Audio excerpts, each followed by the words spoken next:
শীতের সন্ধ্যাবেলা বন্ধুরা মিলে পিকনিক করলাম। রান্না থেকে খাওয়া দাওয়া পর্যন্ত সমস্ত কিছু তোমাদের সামনে শেয়ার করব।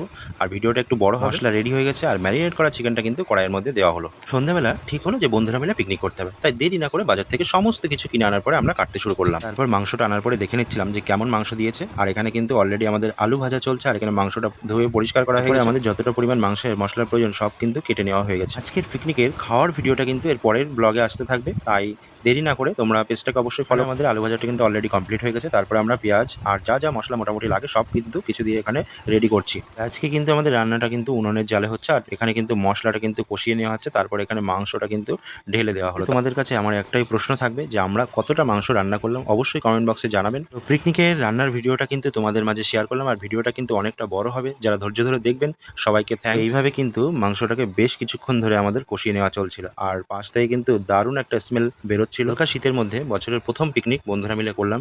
আর আমাদের ভিডিওটা যদি ভালো লেগে থাকে অবশ্যই একটা লাইক করে দিও, আর পেজটাকে ফলো করে দিও। এখানে আমাদের মাংসটা কিন্তু অলরেডি কষানো হয়ে গেছে। তারপরে আমাদের জল দিয়ে বেশ কিছু সময় কিন্তু আমরা ফোটাতে শুরু করলাম। আর উনুনে কাঠের জালের কিন্তু মাংসের টেস্ট কিন্তু অনেক গুণ বাড়িয়ে দেয়, সেটা যারা খেয়েছেন অবশ্যই তারা জানেন। কষা মাংসের মধ্যে জল দিয়ে বেশ কিছুক্ষণ ধরে কিন্তু আমরা ফোটাতে শুরু করলাম, আর তারপরে কিন্তু আমাদের মাংসটা রান্না হয়ে গেছে।